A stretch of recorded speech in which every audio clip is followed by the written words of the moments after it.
राधे राधे, जय श्री कृष्ण। आज हम बात करते हैं जीवन रेखा की।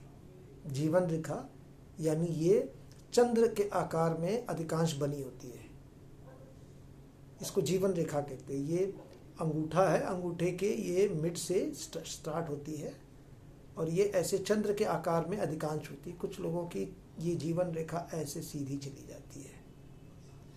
जीवन रेखा को जब भी पढ़ना हो तो इस बात का ध्यान देना कि हमारे शरीर का पेट में जैसा जैसा हमारे पेट में होता रहेगा, वहाँ की नसों से ही यहाँ की मुख्य नसें होती हैं यहाँ पर, उसी से ये स्वास्थ्य के बारे में, आपके जीवन के बारे में पूर्ण विवरण होता है।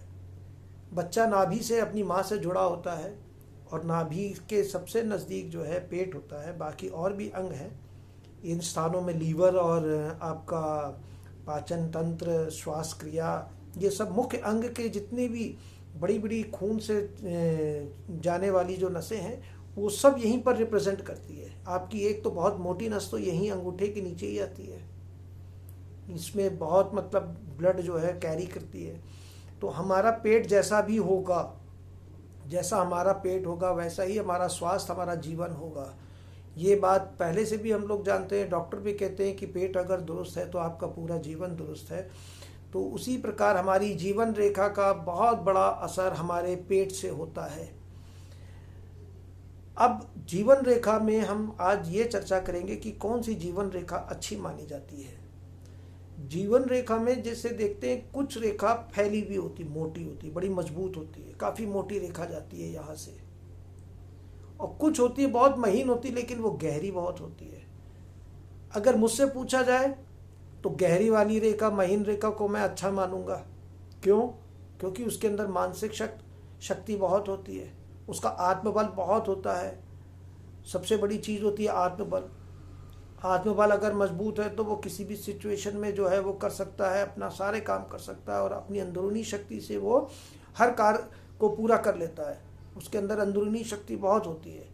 और जो रेखाएं बहुत मोटी सी होती है, गहरी नहीं होती, बहुत मोटी सी जीवन रेखा होती है, उसके अंदर पशु जैसी ताकत होती है पर आत्मबल नहीं होता है। मनुष्य और पशु में यहीं पर फर्क हो जाता है। पशु जैसा सोचना, पशु जैसा बोलना, पशु जैसे हर जगह। लेकिन आप शक्तिशाली हैं, बहुत मीठा बोलना, लोगों का आदर करना, दोनों में बहुत फर्क है। तो मेरे अनुसार जो जीवन रेखा गहराई लिए हुए, चाहे वो पतली हो या मोटी हो, लेकिन जो गहराई लिए हुए और चंद्र के आकार में आती है, उसको हम सबसे अच्छा जीवन रेखा मानते हैं। जीवन रेखा में कहीं पर भी ब्रेक नहीं होना चाहिए, टूटना नहीं चाहिए। जिस स्थान पर जीवन रेखा में ब्रेक आ जाता है या वहाँ पर जीवन रेखा ख़त्म होकर जाती है, सपोज ये जीवन रेखा चली, यहाँ पर ख़त्म हो गई, फिर दूसरी रेखा उसको सपोर्ट करके चलती है, ये बहुत ख़राब होता है।